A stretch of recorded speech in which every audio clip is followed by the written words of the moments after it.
আসসালামু আলাইকুম রহমতুল্লাহি ওবরকাতু। সুপ্রিয় সম্মানিত দর্শক ও শ্রোতা, আমপারার ধারাবাহিক ক্লাসের আজকে আমরা হাজির হয়েছি 33 নম্বর ক্লাসে। তো আজকের এই 33 নম্বর ক্লাসে আমরা শিখব সূরা মুতাফফিফিন। তো গত 32টি ক্লাস আমার চ্যানেল আপলোড দিয়েছি। যদি আপনি দেখে না থাকেন আর যদি দেখতে চান তাহলে আমার এই চ্যানেলের প্লেলিস্টে গিয়ে আমপারার ধারাবাহিক ক্লাস নামক যে প্লেলিস্ট আছে ওখানে গিয়ে টোটাল ভিডিও একত্রে দেখে নিতে পারেন। এতে করে আশা করি অনেক উপকৃত হবেন ইনশাআল্লাহ। তো আসুন ভিডিওটি শুরু করা যাক। বিসমিল্লাহির রহমানির রহিম।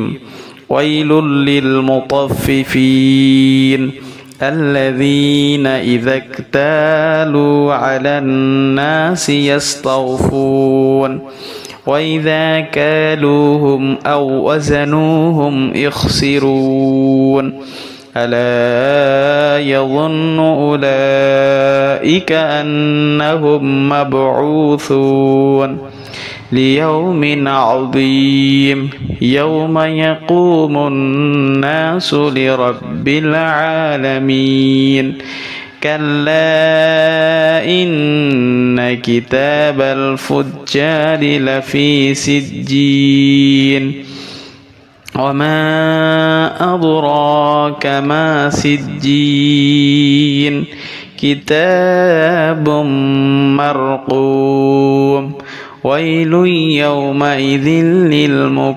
للمكذبين الذين يكذبون بيوم الدين وما يكذب به إلا كل معتد أثيم إذا تتلى عليه آياتنا قال أساطير الأولين كلا بل ران على قلوبهم ما كانوا يكسبون كلا إنهم عن ربهم يومئذ لمحجوبون ثم إنهم لصال الجحيم ثم يقال هذا الذي كنتم به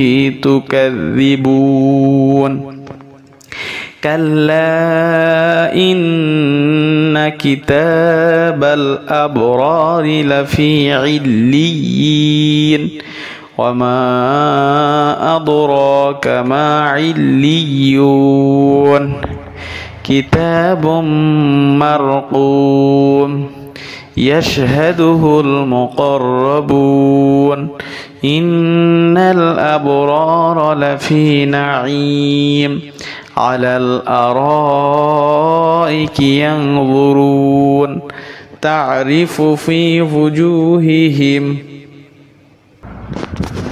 نضرة النعيم يسقون من رحيق مختوم ختامه مسك وفي ذلك فليتنافس المتنافسون ومزاجه من تسنيم عينا يشرب بها المقربون إن الذين أجرموا كانوا من الذين آمنوا يضحكون وإذا مروا بهم يتغامزون وإذا انقلبوا إلى أهلهم انقلبوا فكهين وإذا رأوهم قالوا إن هؤلاء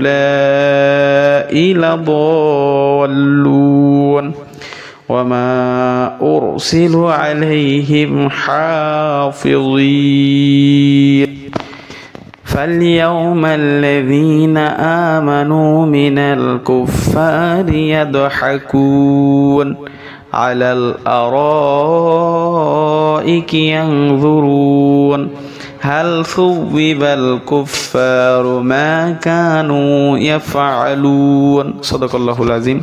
তো সুপ্রিয় দর্শক, আজকের ভিডিওটি ছিল এই পর্যন্তই। ভিডিওটি যদি ভালো লাগে অবশ্যই লাইক, কমেন্ট, শেয়ার করবেন। পরবর্তী ভিডিও দেখার আমন্ত্রণ রইল। ধন্যবাদ। আল্লাহ হাফেজ।